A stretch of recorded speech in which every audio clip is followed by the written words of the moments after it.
Bonjour à tous, j'espère que vous allez bien. Je suis vraiment ravie de vous retrouver aujourd'hui pour une nouvelle vidéo sur la chaîne qui va être les sorties du mois d'octobre qui me font très envie. Et on ne perd pas de temps, on commence tout de suite. Le 3 octobre aux éditions Cyplog, je crois que c'est ça, c'est une maison d'édition que je ne connais pas, sort Ce que révèlent les roses de Roman Clécy. Comme son nom l'indique, comme la couverture l'indique, d'ailleurs petite parenthèse, je n'aime pas du tout la couverture, c'est une réécriture de La Belle et la Bête et c'est tout. Je n'ai pas plus lu le résumé que ça parce que réécriture de La Belle et la Bête, ça me convenait évidemment parfaitement, donc voilà, je me laisserai peut-être tenter parce que il fut un temps où j'avais comme projet de lire toutes les réécritures de La Belle et la Bête que je pouvais croiser en fait et voilà, un jour où j'aurai envie de relire encore une réécriture, et je pourrais me tourner vers celui-là sans problème et puis pourquoi pas. Ensuite, deuxième sortie, c'est le 4 octobre aux éditions Bragelonne. Et là, c'est le deuxième tome du Pont des Tempêtes. C'est La Reine Traîtresse de Daniel L. Jensen. Je vous ai parlé au mois de mars du tome 1. Et c'était l'histoire de Lara qui a été élevée dans un royaume où c'est la fille d'un roi et on l'élève en vue d'épouser le roi adverse pour fracturer totalement son empire et annexer en fait son royaume. Et voilà, elle est vraiment fixée là-dessus, sauf qu'il me semble que va s'en suivre un petit peu une romance avec le royaume adverse parce que finalement elle va se rendre compte que c'est pas si mal. Je crois que c'est ça. En tout cas, ce qui est sûr, c'est qu'elle est élevée pour épouser le roi adverse et son but c'est vraiment de renverser ce royaume.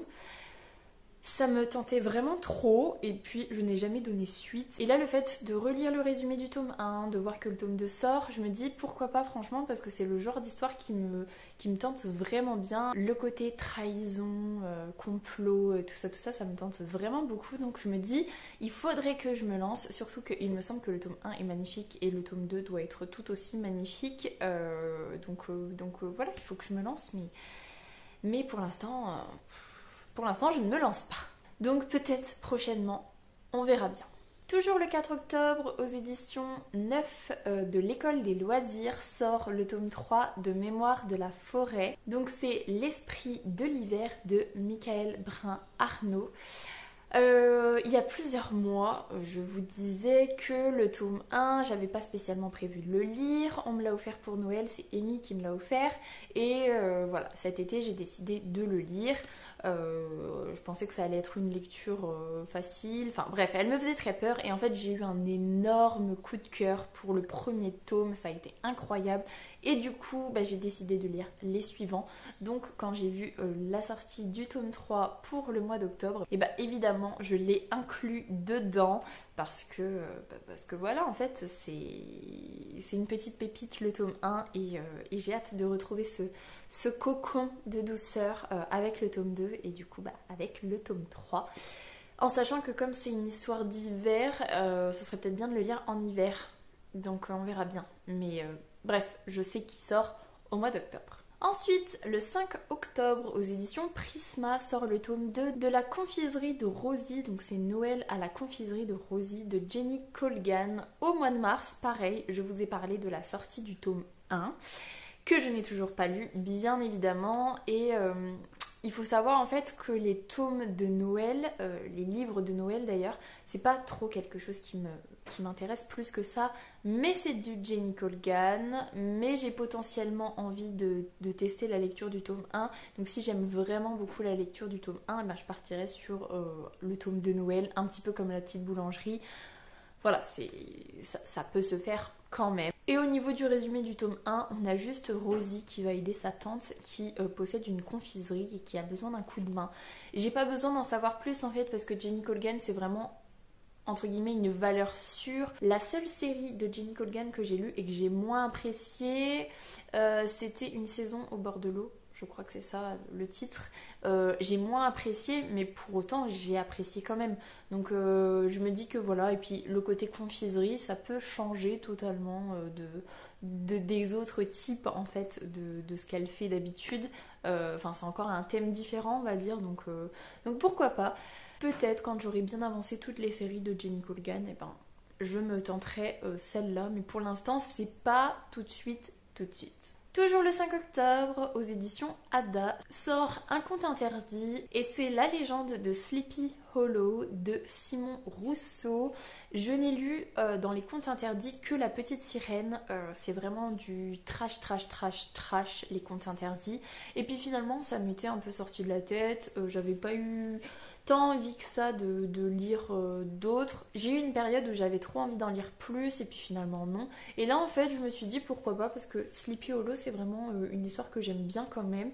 Et je me dis pourquoi pas. Du coup j'ai pas du tout lu le résumé, puisque voilà, on est sur le conte de Sleepy Hollow mais version trash en fait, tout simplement. Donc je me dis pourquoi pas éventuellement. Là en plus c'est la période du pumpkin que j'avance extrêmement bien, soit dit en passant. Je l'ai pas mis dans ma pile à lire, mais je me dis pourquoi pas, surtout que voilà, j'avance vraiment bien, donc il y a moyen que j'arrive à éventuellement en lire peut-être un peu plus, donc à voir. Mais en tout cas sachez que le 5 octobre sort La légende de Sleepy Hollow. Ensuite, le 18 octobre, aux éditions Rajo, sort The Stolen Here Duology. C'est L'héritier trahi, c'est un tome 1 et c'est de Holly Black. Celui-là, je vous l'ai mis, je ne sais pas du tout si je vais le lire ou pas. C'est 8 ans après la fin de La Reine sans royaume de Holly Black, donc la saga du prince cruel que j'avais beaucoup aimé. Et là on est, d'après le résumé, dans un royaume frontalier on va dire, mais qui va se relier avec le royaume de Chen, de Cardan, tout ça. Donc je me dis pourquoi pas, est-ce que si un jour ça me titille un petit peu de savoir la suite, j'ai envie, bah voilà, je sais que au mois d'octobre sort le premier tome de cette poursuite de saga, on va dire, puisque voilà, c'est une poursuite, même si globalement la première trilogie est totalement terminée. Voilà. Le 26 octobre, aux éditions de Saxus. Et là, quand j'ai vu ça, franchement, j'étais aux anges, je ne m'y attendais pas du tout.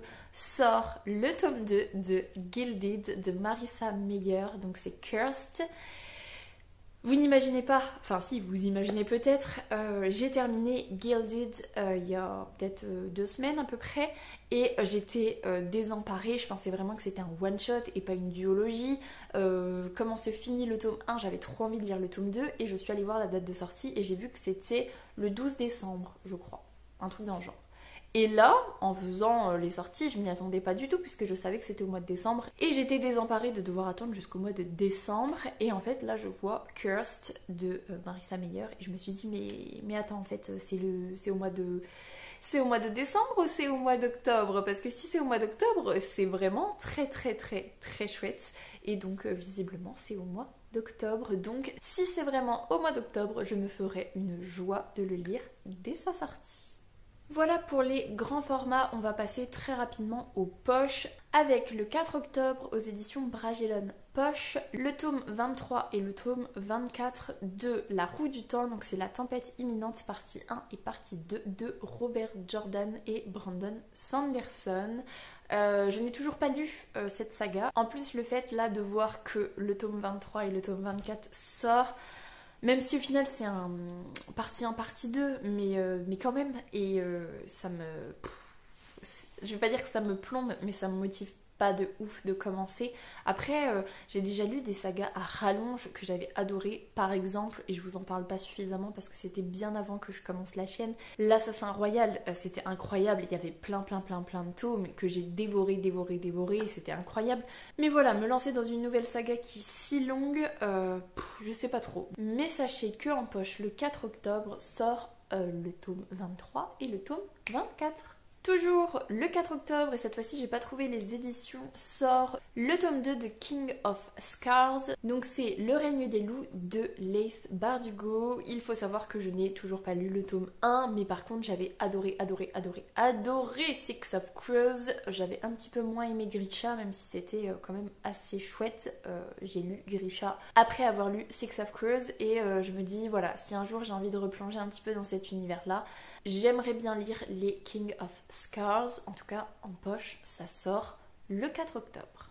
Ensuite, le 12 octobre, aux éditions Robert Laffont Poche, sort le tome 2 de 200 d'écume et de glace d'Alexiane de Lys. Donc c'est Légende. Vous n'êtes pas sans savoir qu'il y a une semaine, deux semaines peut-être, j'ai terminé le tome 3 et donc la trilogie de 200 d'écume et de glace que j'ai beaucoup apprécié, même si c'était pas un coup de cœur, j'ai vraiment beaucoup apprécié cette trilogie. Et donc voilà, le tome 2 sort en poche le 12 octobre. Et enfin, dernier poche le 18 octobre, et là je suis pas trop sûre des éditions, donc je préfère rien vous dire, sort Engrenage et sortilège d'Adrien Thomas, que j'ai déjà lu bien évidemment.